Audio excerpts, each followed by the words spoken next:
తెరను చూసినావా నువ్వు? సినిమా చూసేటోడు తెరను చూస్తాడా? చూడలేడు. అందువల్ల నీ జీవితం అనేటువంటి సినిమా నీది. నీ జీవితం అనే సినిమా దైవశక్తి మీద ప్రదర్శింపబడతాడు. నువ్వు దైవశక్తిని చూడడంలే, నీ సినిమాని చూసుకుంటావు జీవితం అంతా. ఆధారంగా దైవశక్తి ఉంది, అది ఎవరు చూడలే, ఎవరు కాబట్టించుకోలే. కాబట్టి నువ్వు ఏది చూసినా అది కళ, భ్రాంతి, సినిమా. ఎందుకంటే ఏది నీ వెంట రాదు కదా. అట్లా వచ్చిన వాళ్ళు ఎవడన్నా ఉంటే ఒకరిని చూపి నాకు. కోట్ల మంది వస్తూ ఉంటారు, కోట్ల మంది పోతూ ఉంటారు. ఇది కాదండి. జ్ఞానం అంటే శాశ్వతమైంది కావాలి. శాశ్వతమైంది నీలో ఉందో ఎవరిలో ఉందో చెప్పమన్నా దగ్గరికి వచ్చి.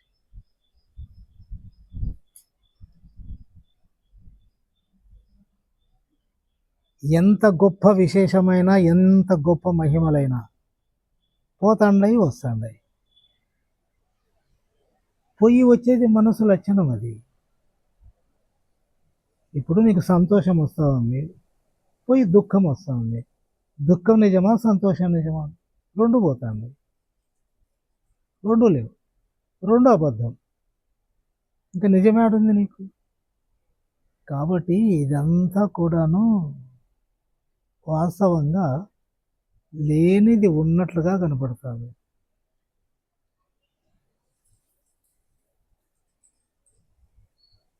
ఎందుకంటే మనసు లేకుండా నువ్వు చూడు, ఉందేమో.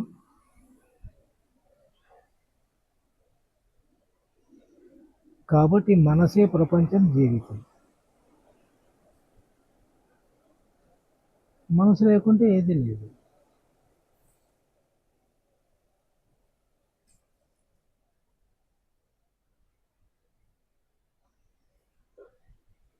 ఎవరు ఏది చెప్పినా మనస్సుగా కాదా?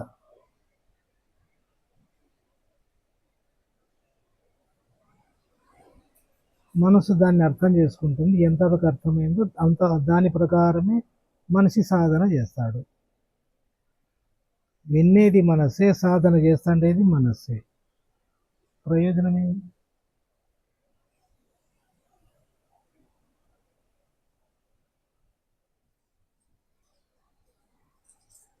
వినేది కరెక్ట్ అని నీకెట్లా తెలుసు? సాధన చేస్తున్నది కరెక్ట్ అని నీకెట్లా తెలుసు? అసలు నీకేం తెలుసును అని.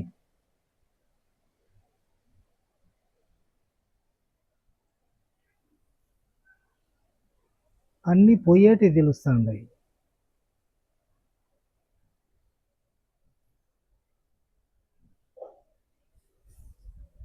లేదా ఊహించడం. ఊహనే. నిజమెక్కడుంది?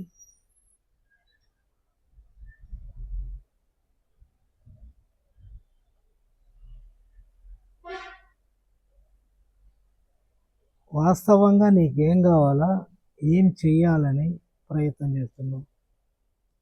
ఆత్మసాక్షాత్.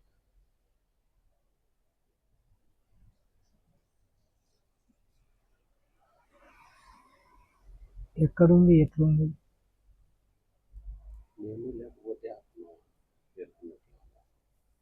నేను లేకపోతే, ఆత్మ నేను లేకపోయినప్పుడు ఆత్మను గురించి చెప్పు. నేను ఉంచుకొని నువ్వు ఆత్మల గురించి మాట్లాడితే అది నేనే అవుతుంది, మనసే అవుతుంది. ఆత్మ ఎట్లయితుంది?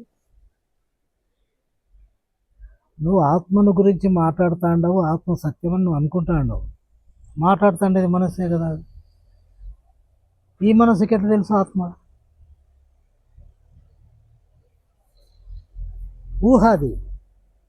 ఆత్మ అనేటువంటిది ఊహ అంతే, ఎవరో చెప్పినది, పరాయి జ్ఞానం. అది ఎట్లయితుంది?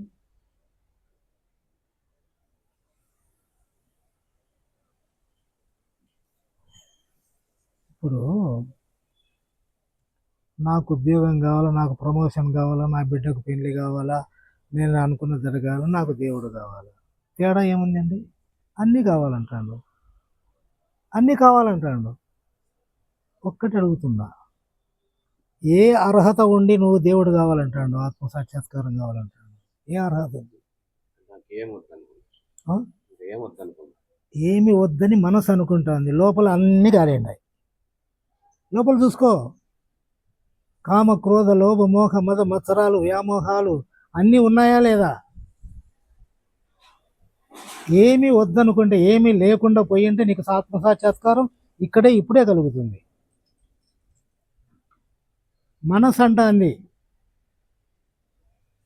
మలినంతో కూడుకున్నటువంటి మనస్సు అంటాంది నాకు ఆత్మ సాక్షాత్కారం కావాలని. అది ఏమైనా అనుకుంటుంది, దానికి సాధ్యమయ్యేదేనా? దానికి సాధ్యమైతే అందరికంటే సైంటిస్టులు ముందు దైవత్వాన్ని పొందుతారు. ఒక్కరిని చూపి నాకు దైవత్వం పొందినోని, తెలివికి సంబంధించింది అయి ఉంటే.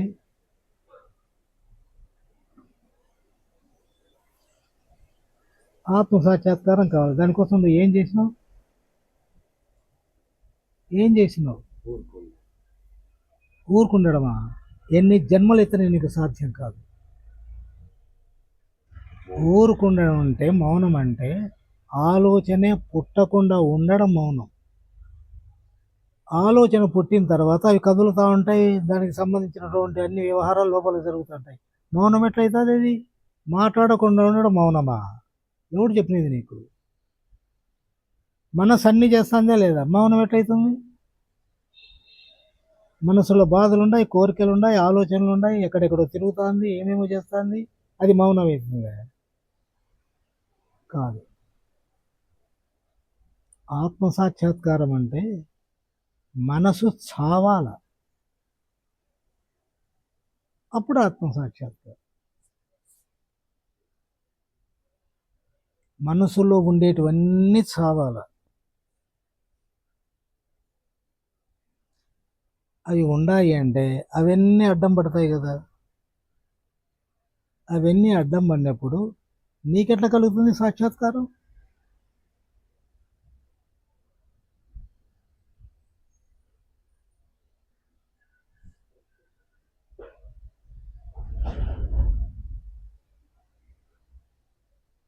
ఇప్పుడు నీలో కామము క్రోధము లోభము మోహము మదము మత్సరం ఉన్నాయనుకో, అవి నిన్ను బయటికి ఈడుస్తూ ఉంటాయి.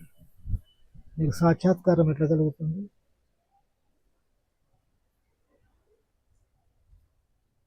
దానిలో ఎంట పడుతుండవు, అవి లాగుతాండాయి నేను. ఇంకా దైవశక్తి ఎక్కడుంది? దైవత్వం ఎక్కడుంది?